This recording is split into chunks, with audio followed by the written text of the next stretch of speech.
Muito bem-vindo, muito bem-vinda ao canal Lu Educativa. Eu sou a professora Luciane de Deus e hoje nós vamos dar continuidade ao estudo que estamos fazendo sobre fundamentos da educação, concepções e práticas da educação infantil. Lembrando que o nosso estudo é baseado na coleção Pro Infantil, módulo 3, unidade 3, livro de estudo, volume 2, do MEC. Seja muito bem-vindo, muito bem-vinda a esse canal.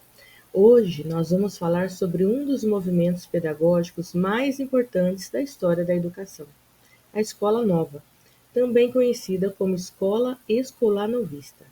Se você é estudante de pedagogia, professor ou simplesmente curioso sobre educação, esse vídeo é para você. Vamos entender de onde veio essa ideia, o que ela defendia e como ela transformou o jeito de ensinar e aprender. Para entender a Escola Nova, precisamos voltar ao final do século XIX e início do século XX. Naquela época, a educação ainda seguia um modelo muito rígido, tradicional, baseado na memorização, na autoridade do professor e em conteúdos padronizados. Foi nesse contexto que surgiram críticas vindas de educadores, filósofos e psicólogos que diziam: Ei, será que a escola está mesmo preparando as pessoas para a vida? Daí nasce a Escola Nova, como uma proposta revolucionária, a educação centrada no aluno. Né? Aqui nós vemos imagens de salas de aulas antigas, né?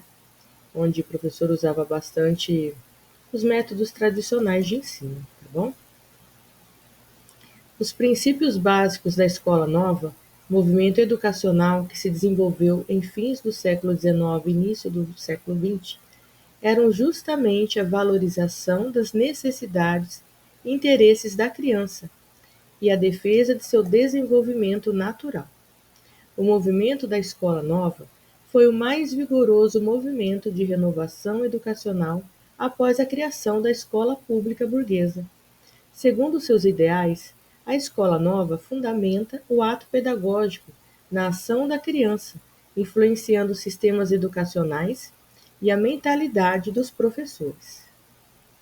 A sociologia e a psicologia da educação foram algumas das ciências humanas que contribuíram para a formação dessa concepção de educação, como instigadora de mudança social e como instrumento de formação de indivíduos que acompanhassem essa transformação. As disciplinas científicas constituíram-se, paulatinamente, a partir das próprias práticas dos indivíduos observados através da extração dos seus saberes, e desde meados do século XIX foi desenvolvida a inclusão dos sujeitos em categorias definidas. Tá? Isso quer dizer o quê? Que a partir de então, lugar de criança era na escola. O conhecimento hierarquizou-se e a escola, já em fins do século XIX e início do XX, passou a se constituir como um estabelecimento separado e em oposição aos outros espaços da vida cotidiana. Né? A escola ganhou um destaque, ganhou maior importância. Né? Eles entenderam que o lugar de criança era na escola e que era preciso que tivesse um lugar adequado para isso. Dentro desse novo contexto, a Escola Nova trouxe uma crítica à escola tradicional e pretendia substituir práticas autoritárias e centradas no professor, suposto, né, detentor de todo conhecimento, por uma educação voltada para a figura do educando, o qual deveria ser encarado como ser ativo. Né? Nessa mudança, o professor perde um pouco a visão do aluno, né? Não de que ele seja o centro das atenções, o centro de como se tudo voltasse em torno do professor, mas os estudiosos, os educadores passam a ver a criança como o centro da educação em si e não o professor. Não é? Acreditam que a criança é um ser ativo, né? E que é através dele que a educação acontece e que o professor precisa fazer parte dessa aprendizagem e não que o professor, né, como a gente vê, estudou, que ele está sempre, né, no centro da educação, como detentor de todo conhecimento, que o aluno vem para a escola como se fosse uma tábula rasa, vazio, e a gente sabe que não é assim, né? Então, a educação da escola nova vem nesse sentido, tá? Também chamada escola ativa, a teoria da escola nova propunha que a educação fosse instigadora da mudança social e tivesse o dever de conservar e aumentar a atividade espontânea da criança, não é? A criatividade, a imaginação tinha que ser desenvolvida nessa criança. A escola nova trazia ideias novas e ousadas. Olha só alguns dos seus principais princípios. 1. Educação centrada no aluno. A escola nova rompe com o modelo tradicional, que era conteudista e centrado no professor. Aqui, o aluno deixa de ser um recipiente vazio e passa a ser o protagonista do próprio aprendizado. Na prática, valorização dos interesses e necessidades da criança, atividades adaptadas ao nível de desenvolvimento do aluno, maior autonomia e participação ativa no processo de aprendizagem. Tá? Aqui o aluno ganha destaque na aprendizagem, né? Aí o professor já percebe que ele não é uma tábua rasa, um recipiente vazio, mas que ele ajuda a construir o seu próprio aprendizado, seu conhecimento. 2. A aprendizagem ativa, ou learning by doing. Inspirado em pensadores como John Dewey, esse princípio defende que o aluno aprende melhor fazendo, experimentando e resolvendo problemas reais. Na prática, o que isso significa? Uso de projetos, experiências práticas e atividades lúdicas, valorização da descoberta, da investigação e do erro como parte do aprendizado. Não é? Aqui eles percebem que a criança vai descobrindo, não é? Ela vai fazendo experiências, projetos, e assim ela aprende muito mais participando do que apenas só sentada numa cadeira, ouvindo, não é? O conteúdo todo, só sentada sem fazer mais nada, a não ser anotando e escrevendo. 3. Interdisciplinaridade e globalidade. A escola nova propõe uma abordagem menos fragmentada dos conteúdos escolares. Em vez de dividir o conhecimento em matérias isoladas, busca-se uma visão mais integrada da realidade. Na prática, trabalhar temas ou problemas reais que envolvam várias áreas do saber. Relacionar o conteúdo escolar à vida cotidiana do aluno, não é? Então, você sempre trazer para a realidade da criança, do aluno, aquilo que ele está aprendendo em sala de aula, tá? Isso aí ele aprende muito mais, né? Quando a gente consegue pôr em prática aquilo que a gente aprende, esse aprendizado com certeza fica para a vida toda. 4. Desenvolvimento integral da criança. A escola nova entende a educação como formação global do ser humano, não só cognitiva, mas também emocional, social, moral e física. Na prática, significa a valorização de atividades artísticas, esportivas e cooperativas, promoção do senso crítico, da empatia e da responsabilidade social. Não é? A educação percebe que o aluno é muito mais do que só conteúdo, né, do que a escola tem a oferecer ali. A educação nesse momento, ela ganha uma amplitude, porque ela percebe que não é só o cognitivo que importa na aprendizagem, mas sim a sociabilização das crianças, dos alunos, não é? O emocional, como que a criança está, ela vê que tudo isso o seu contemplar o aluno como um ser inteiro, não pela metade fragmentada.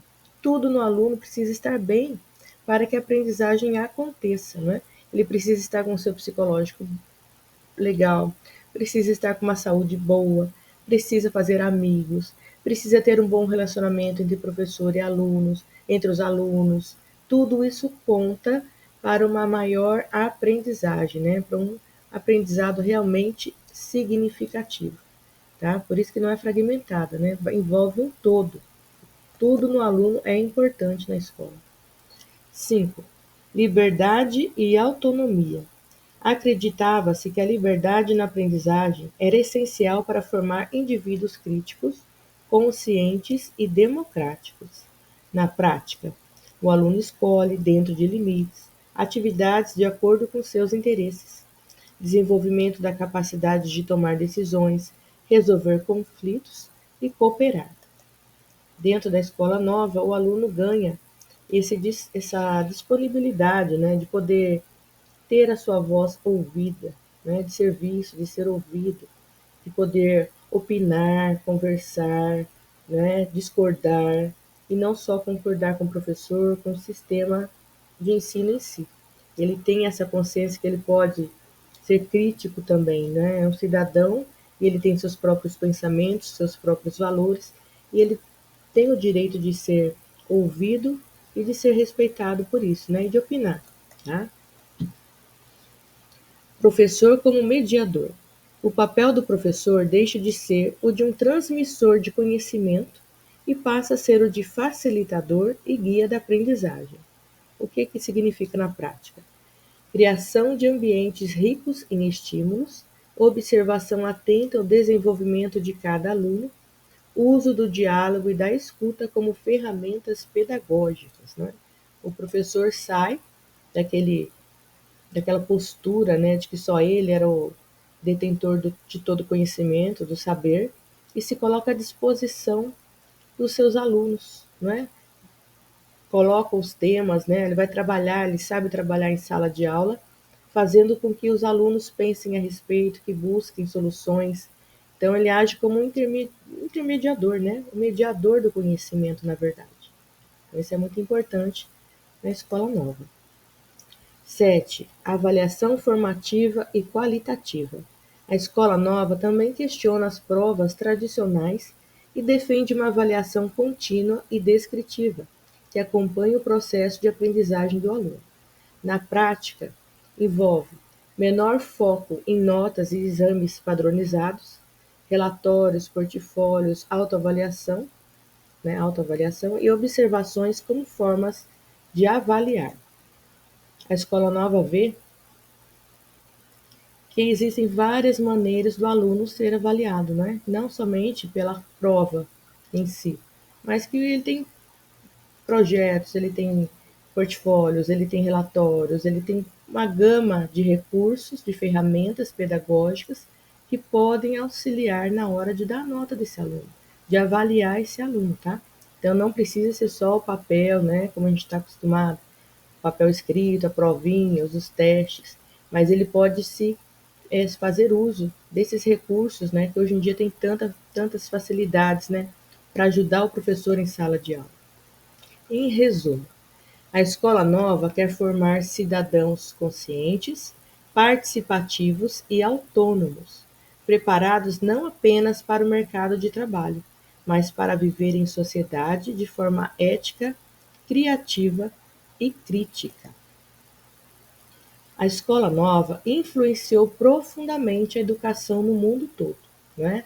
Antes da escola nova, era aquela escola tradicional, né? Que todos nós já estudamos, uma escola onde o aluno ficava ali sentadinho e o professor passava as aulas, né? Seu conhecimento e o aluno ficava só sentado absorvendo. Depois da escola nova, tudo se fez novo, né? Tudo mudou. Muitas das práticas que vemos hoje nas escolas mais inovadoras, como o ensino por projetos, a avaliação formativa e a participação ativa dos alunos, têm raízes escolanovistas. Vem lá de trás, tá? Não é coisa novíssima, recém-inventada, não. Foi baseada na escola nova, né? No surgimento da escola nova. São ideias que foram aprimoradas, adaptadas e colocadas em práticas, né? Ideias boas a gente tem que aproveitar, né? No Brasil, o movimento ganhou força principalmente a partir da década de 1930. Inspirou reformas importantes na educação pública. Claro, nem tudo são flores, né? Nem sempre agrada a todo mundo. A escola nova também recebeu muitas críticas. Muitos diziam que ela era idealista demais e difícil de ser aplicada em realidades com poucos recursos. E de fato o modelo ainda é desafiador em muitos contextos, especialmente nas escolas públicas, com superlotação de alunos, né? Falta de infraestrutura e formação inadequada de professores muitas vezes. Então, isso também prejudica um pouco, né, o uso, né, dessa pedagogia, né, inspirada pela escola nova. Mas não quer dizer que, mesmo que a escola não possa fazer tudo, alguma coisa sempre dá para a gente fazer, né? Alguma coisa a gente consegue trabalhar. Dentre os pensadores que mais se destacaram dentro desse movimento educacional, selecionamos John Dewey, Ovidio de Crowley, né? Mais como de Crowley, né, gente? E Maria Montessori. E veremos nas próximas aulas, tá? Nós vamos falar mais sobre esses estudiosos que foram muito inspirados na pedagogia da escola nova, tá bom? E aí, o que você achou, né, da proposta da escola nova? Ela tem algo ainda a nos ensinar? Sim ou não? O que você acha? Deixe a sua opinião aqui nos comentários. Se você gostou da nossa aula de hoje, peço, né, que você possa curtir o vídeo. Se você ainda não é inscrito neste canal, que você possa se inscrever para que mais conteúdos como esse, né, cheguem até você, que você tenha acesso a mais conteúdos sobre educação, tá bom? Espero que você tenha gostado da nossa aula de hoje, né, que foi sobre a escola nova. E nos veremos na próxima aula, onde nós vamos estudar sobre John Dewey, tá? Vamos dar continuidade sobre essa aula, tá? Hoje a gente viu o que é a escola nova e na próxima aula nós vamos começar a falar sobre alguns dos estudiosos que se inspiraram nesse modelo de educação e o que eles colocaram em prática na vida deles, né? E que muita gente também se baseia na história de vida, né, de trabalho desses estudiosos que nós vamos ver daqui para frente. Combinado? Então, espero que você tenha gostado. Muito obrigado para você que ficou até o final da aula e nos vemos até a próxima aula. Até lá!